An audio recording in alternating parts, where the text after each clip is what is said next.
ভাই তুই আবার গেলি, খুব সাবধান করছি যদি তিনজনকে নিয়ে ঝুলতে না হয় এই মেয়েকে আর নয়, ঠিক আছে? নিজেদের মতো নিজের আগা, যে যা বলে বলুক বলতে দে, তুই আগাবি না, তুই আর আগাবি না। তোকে ম্যাডাম বলে দিয়েছিল তুই তোর মতন থাকবি, তুই তোর মতন আছিস, তুই তোর মতনই থাকবি, ঠিক আছে? তোকে বলেছিল কারোর সাথে যোগাযোগ রাখতে, তুই রাখিস নি কোনো মেয়েদের সাথেই, তো তুই তোর মতন করে লাইফস্টাইল কাটাবি, কারোর কোনো কথায় কারোর কোনো প্রলোভনে তুই পা দিবি না।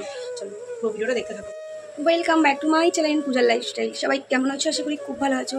আমি একটু আছি, আর শরীর প্রচুর খারাপ, কারণ তোমরা যাদের বেবি আছে, যাদের সিজারে বেবি আছে, তারা জানো কোমরের যন্ত্রণাটা কী। তো আমার প্রচুর রকম কোমরের যন্ত্রণা হচ্ছে, রাতে জ্বর ছিল, এই এখন স্নান টান করে আমি উঠলাম। সত্যি বলতে ভিডিও তো আমি এখন কারোরই দেখি না। তো কালকে দু একটা ক্লিপিং আমার কাছে আসলো, আমি দেখলাম। সত্যি কথা বলতে কন্ট্রোভার্সি কিন্তু আমি আজ অনেকদিন ধরে করা বন্ধ। আমি আমার মতন ডেলি ব্লগ দিচ্ছি, সেটাই 200 ভিউজ হোক, চাই 2000 ভিউজ হোক, আমার অত কোনো সমস্যা নেই, সেটাই হোক, আমার তাতে কোনো প্রবলেম নেই। কিন্তু ব্যাপারটা কী বলতো, আমি কিন্তু বারবার বলেছি, ঠিক আছে, যে কন্ট্রোভার্সি করছি না মানে যে আমি করবো না, এটা কিন্তু কোথাও লেখা নেই আমার, ঠিক আছে? সবাই করছে সবার মতন, আমি জাস্ট আমার মতন করে আমি ভিডিও দিচ্ছি, যে চলো। তো দেখলাম আবার খুব কুটকুটানি উঠেছে শ্বশুরবাড়ির সংসার করার জন্য। তো ওকে আপাতত আমি কিছু বলবো না, একটু আমি জানি ওর আবার কুটকুটানি উঠে গেছে, হবে না, ও প্রীতমেরটা ছাড়া ওর চলবে না। তো প্রীতমকে বলবো ভাই আলাদা করে তোকে পরে ফোনে কথা আমি বলে নেবো, এখন শরীরটা খারাপ বলে আমি ফোন করছি না তোকে, পরে কথা বলে তোকে, তুই যথেষ্ট বুদ্ধিমান আমি জানি ভাই। আর কোনো সেবিকা কোনো দিদি গিয়ে যদি তোর ঘাড়ে গচায়, ঠিক আগেরবার যে ভুলটা করেছিস সেটা এবার কিন্তু আর করিস না, ঠিক আছে? ওকে যদি কেউ ঘরে নিয়ে যায়, তুই ভাই ঘর থেকে বেরিয়ে যাস। যে ভুলটা আগেরবার করেছিলিস, যেটা পরে তোকে অনেকবার শুনতে হয়েছে, যে যখন দিয়ে এসেছিলাম সে কেন বেরিয়ে গেল না, সে কেন উকিলের কাছে গেল না, সে কেন বললো না যে আমরা 11 মাস আলাদা থাকবো না।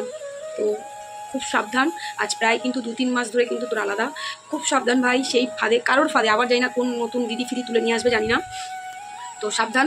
আর নয়, যেরম আছিস সেরম থাক। আর কিছু কিছু মানুষের কমেন্ট দেখলাম কি গিয়ে বলছে যে প্রীতমের হোম ট্যুর দেখে, ভিডিও দেখে, হ্যাঁ কমন না, ওরা ওই একটা ঘর নিয়ে ওই গর্ব করে। তো প্রীতমের হোম ট্যুর তো তোমরা সবাই দেখেই নিচ্ছ। অ্যাকচুয়ালি ব্যাপারটা কি বলতো, মানুষ এতটাই নিম্নরুচির, মানে আর এদের ভিউজ নেমে গেছে, কমন ব্যাপার, ভিউজ সবার নেমেছে ভাই, সবার। কন্ট্রোভার্সি থাকলে পাবলিক ভিডিও দেখে, এটা কমন ব্যাপার না? আমিও যখন আগে কন্ট্রোভার্সি করেছি, আমার একটা ভিডিও 6000-7000 করে ভিউ খেয়েছে। আজ আমি কন্ট্রোভার্সি করছি না, তাই আমার ভিডিও 400-500, 1000-2000 ভিউ আছে, তো ঠিক আছে, নো প্রবলেম, তাতে আমার কোনো সমস্যা নেই। কিন্তু ওই যে বললাম, যতক্ষণ পারবো চুপ থাকবো, কিন্তু যখন মনে করবো যে না আর চুপ থাকা সম্ভব নয়, তখন কিন্তু আমি আর চুপ থাকবো না, আমি আবার বকবক করতে শুরু করে দেবো কন্ট্রোভার্সি ভিডিও। তো যাক, আমি এখন ডেলি ব্লগ আজকে অন্তত দিচ্ছি না, কালকে আবার দেবো। ভিডিও ঠিক মতন করতেই পারিনি, তো তোমাদের দেবো কি। তো কালকে কিছুটা ভিডিও ক্লিপিং তোলা আছে, যেটা আমি আজকে এখানে অ্যাড করলাম না, আমি কালকে করে দেবো ওখানে। এখনও আমার ভালো লাগছে না, আমার মোটামুটি কাজবাজ করে স্নান টান করে নিয়েছি, আমি একটু শোবো, তারপরে উঠে রান্না করবো। রান্না বলতে বলুন মাংস করবো, লোটে মাছ মা পাঠিয়েছিল, লাল শাক ভাজবো, ভাত করবো, বাকি এখনও অবধি কী করবো আমি জানি না।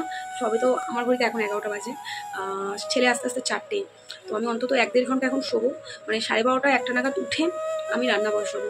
তো দেখি, ইচ্ছে আছে রান্না করতে করতে তোমাদের সাথে আজকে একটু লাইভে গল্প করার ইচ্ছে আছে, এটা বলতে পারছি না এখন কী করবো, আদৌ পারবো কি পারবো না, শরীর কতটা সাথ দেবে আমি সেটা বুঝতে পারছি না, বাট অবশ্যই লাইভে আসবো আজকে। আর তোমাদের যেমন বলেছিলাম 21 তারিখ আমি লাইভে আসবো না, তোমরা জানি 21 তারিখ কোনো আপডেট আমার পাবে না, তার জন্য কেউ কোনো টেনশন নেবে না, আমি 22 তারিখ আবার আসবো, কিন্তু 21 তারিখটা একান্তই আমার।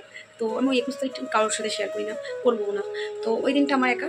তো তোমরা তো জানোই প্রত্যেকে, তো সেক্ষেত্রে আমার কোনো আপডেট না পেয়ে কোনো টেনশন একদমই করবে না, আমি আসবো 22 তারিখ আবার আসবো, কিন্তু 21 তারিখটা নয়।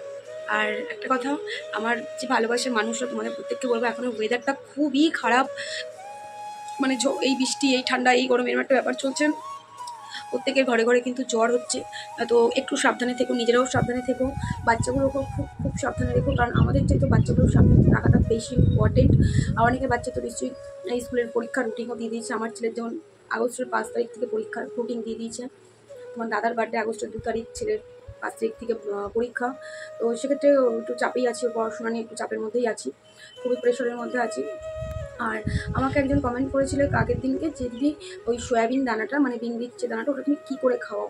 দেখো, প্রথমত ওটা কিন্তু প্রচণ্ড লেভেলের হাই প্রোটিন, ওটা রোজ একদমই নয়, পারো তো সপ্তাহে একদিন খেও, ঠিক আছে? আর বেশি না, 2-3টে দানা যদি মনে করো রাতে ভিজিয়ে রেখে সকালে কাঁচা ছোলার মতন করে খেয়ে নেবে, খেতে পারো, খুবই অতি জঘন্যতর খেতে, যেটা আমি খাই না, যেহেতু আমার থাইরয়েড আছে। আর যাদের থাইরয়েড আছে বা যাদের হাই প্রেশার আছে, ব্লাড প্রেশার হাই যাদের, তারা কিন্তু একদমই খাবে না এই বিনবিজ, তাদের জন্য কিন্তু একদমই উচিত নয়।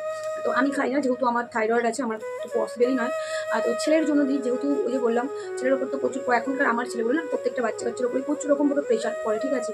তো ওদের জন্য এই জিনিসগুলো প্রচণ্ড বেশি ইম্পর্টেন্ট, প্রয়োজন পড়ে। তো একদমই 2-3টে দানা সপ্তাহে একদিন, যদি মনে করো ছোলার মতন রাতে ভিজিয়ে রাখবে, সকালে ছোলার মতন করে খাইয়ে দেবে, খাওয়াতে পারো। যদি মনে করো যে না সেদ্ধ করে খাও, ওই 3টে বীজ আর কি সেদ্ধ করবে, ওই 3টে দানা সেদ্ধ করেও খাওয়াতে পারো।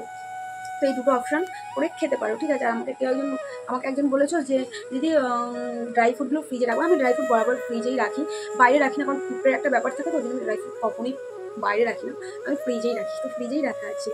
তো আর যদি কারোর কোনো কোয়েশ্চেন থাকে অবশ্যই আমাকে করবো, আমি অবশ্যই রিপ্লাই দেবো। আর টেনশন করো না, আস্তে আস্তে ঠিক হয়ে যাবে। কারণ যেহেতু ওই যে বললাম সিজার যাদের আছে তারা জানেন কোমরের যন্ত্রণা কী হয়। তো ইদানিং আমার কোমরের যন্ত্রণাটা খুব হচ্ছে। আর আবারও বলছি ভাই, তোকে খুব সাবধান, পা ফেলার আগে তোর কপাল থেকে বলেছি না। আমার কাছে আমার একটাই প্রশ্ন, সেটা হচ্ছে চিঙ্কি মাসি না বলেছিল ভাইকে বার্থডে গিফট দিয়েছে ডিভোর্স, তাহলে আজকে আবার কি হলো? মানে এদের কি মুড, মানে মা মেয়ে সব সারা খানদানেরা পাগল, এদের খানদানটাই পাগল। আর বড় মাসি তোমাকে সাবধান করছি, কারণ তুমি যথেষ্ট ভালো, তোমাকে ভালোবাসি। কোনো একটা দিন কথা হতো, এখন আর বলি না ইচ্ছে করে। জবে থেকে দেখেছি তোমাদের বনে বনে মিল হয়ে গেছে, তবে থেকে তোমার সাথে অন্তত তুমি কথা বলি না, কোনো রাগে একদমই নয়। তুমি যথেষ্ট ভালো, তোমার সাথে আমার কোনো রাগারাগিও নেই। তো তুমি অবশ্যই তোমরা বনে বনে মিল থাকো, ভালো থাকো, অবশ্যই থাকো। বাট মাসি, তুমি খুব ভালো মতন জানো তোমার এই বোন কোন কোন মানে কাল নাগিনি, ঠিক আছে? তো খুব সাবধান, হ্যাঁ। আবার ছোবলটা তুমি খাওয়া, তার জন্য তুমি আবার এত বাড়াবাড়ি করছো। তো তোমার থেকে তুমি অনেক ছোটো, তুমি অনেকটা সিনিয়র, তো সেখানে ছোট হয়ে বলছি খুব সাবধান, ঠিক আছে? কারণ তুমি খুব ভালো মতন জানো তোমার এই চিঙ্কি বোন কী জিনিস, আর তোমাকে কীভাবে এখন ইউজ করছে তুমি খুব ভালো মতন জানো, ঠিক আছে? তো যাই হোক, আমি এটুকুনি তোমাকে ওয়ার্নিং দেবো, তোমার এই বোনের চক্করে তুমি আর করো না। কারণ তুমি খুব ভালো মতন জানো এই বোন তোমার কী করতে পারে, কী করেনি, কী করেছে, সবটা তুমি আমাকে বলেছো, আমি জানি। তো সেটা আমার কাছেই থাকবে, সেটা আমি কোনোদিন বলবো না। আমি বলেছি না ওই মানে কারোর সাথে মিল দেখে আমি উচ্ছে করে তাদের বিষয় না, আমার ওই জিনিসগুলো খুব বিরুদ্ধ লাগে গো, আমি কখনোই সেটা করবো না। বাট এটাই তোমাকে বলবো, তোমার যে মানে বোনের জন্য যে তুমি বড় মাসি তুমি যাতে লাফিও না, তোমার প্রবলেম হয়ে যাবে, এটাই বলবো, জানো তো। কারণ তোমার এই বোনের হয়ে তোমার যে কটা বোন লাফিয়েছে বা যে লাফিয়েছে তাদের প্রত্যেকের প্রবলেম হয়েছে, ঠিক আছে? তো তোমাকেও বলছি মাসি, লাফালাফি করো না বেশি, একটা সামঞ্জস্যের মধ্যে থাকো। তুমি নিজেও জানো প্রীতম যথেষ্ট ভালো ছেলে, ঠিক আছে? আর তোমার বোনের মেয়ে কি জিনিস তুমি খুব ভালো মতন জানো। তো তোমার কাছে আমার রিকোয়েস্ট, ছেলেটার ভবিষ্যৎটা নষ্ট করো না। তোমার বোনের মেয়েকে তুমি ভালোবাসো, স্নেহ করো, খুব ভালো কথা, সেটা করো, কিন্তু এই ছেলেটার ঘাড়ে আর অন্তত জোটাতে যেও না, প্লিজ মাসিমণি, রিকোয়েস্ট করছি তোমাকে। বড় মাসি তোমায় রিকোয়েস্ট করছি, কারণ তুমি আমার সাথে কখনো খারাপ ব্যবহার করোনি, বা কোনো একদিন ফোনটা তুমিই আমাকে করেছিলে ফার্স্ট টাইম, আমি তোমায় চিনতামও না, জানতামও না, ইভেন তোমার নাম্বারও আমার কাছে ছিল না। তুমি নিজে থেকে কার থেকে আমার নাম্বার নিয়ে আমাকে ফোন করেছিলে, যাই হোক সেগুলো পরের কথা। একটা কথাই বলবো, যতদিন তোমার সাথে কথা হয়েছে আমার যথেষ্ট ভালো মনে হয়েছে তোমাকে। তো প্লিজ এই হোয়াইটের মধ্যে এসে নিজেকে একটা হাস্যকর জোকারের জায়গা প্রমাণ করো না, হাস্যকর জায়গা প্রমাণ করো না। তুমি যথেষ্ট ভালো, তুমি তোমার নিজস্ব নাচ গান নিয়ে তুমি ভালো থাকো, তোমার সংসার নিয়ে, তোমার মেয়ে নিয়ে তুমি ভালো থাকো, কিন্তু তোমার এই বোনের চক্করে প্লিজ করো না, এটা তোমার ভালোর জন্য বলছি না, তুমি কিন্তু নিতে পারবে না পরে, ঠিক আছে? পরে এমন একটা পরিস্থিতি তৈরি হবে তুমি কিন্তু নিতে পারবে না। তো তোমাকেই মাসি রিকোয়েস্ট করছি, এই তোমার বোনের পাগলি বোনের চক্করে করো না, ঠিক আছে? তোমার এই বোন কোনোদিন সংসার করতে দেবে না ওই মেয়েকে, আর ওই মেয়ে সংসার করার মেয়ে নয়, ঠিক আছে? ওই অলক্ষীর মতন মাঝরাতে উঠে খাওয়া দাওয়া কি ভাই কি জানি, 30 দিনের 29 দিন এগুলো চলে, এগুলো কোনো শ্বশুরবাড়িতে চলবে না, মানে হবে না বলেই এরা শ্বশুরবাড়ি ঘর করতে পারে না, ঠিক আছে? এই জিনিসগুলো শ্বশুরবাড়িতে সময় একটা বাড়িতে একটা নিয়ম শৃঙ্খলাবদ্ধ থাকে। আজকে আমিও একা ঘরে থাকি, কিন্তু আমিও চাইলে রাত্রি 2টোর সময় রান্না করে খেতে পারি, কিন্তু না, আমাদের একটা শিক্ষা আছে ভাই, রাত্রি 11টা 11:30 পরে কে রাতের খাবার খায়? বড় জোর 12টা।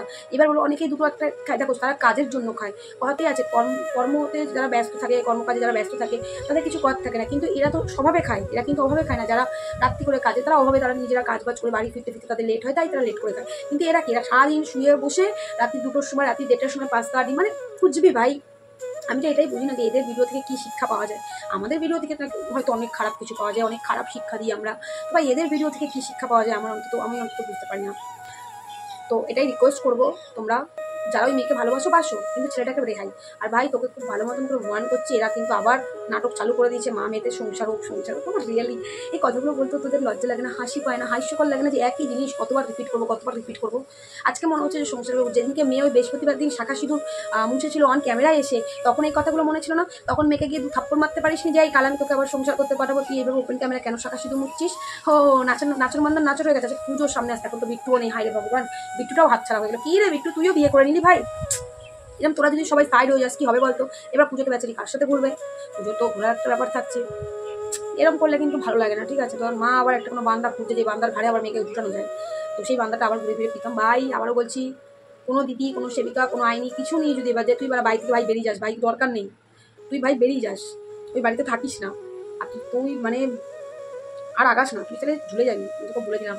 আর তুই কি সময়টা সাফার করে এসেছিস, সেই সময়তে কিন্তু তোর এই পাশেই তোর সতীলক্ষ্মী বউ ছিল না, তোকে নিজেকে সাফার করতে হয়েছে, তোর ফ্যামিলিকে একা সাফার করতে হয়েছে। তো খুব সাবধান, খুব সাবধান হয়ে আগাবি ভাই। চলো আর বেশি কথা বলছি না, টাটা, সবাই ভালো থেকো, সুস্থ থেকো, এইভাবেই ভালোবাসা দেবো, টাটা।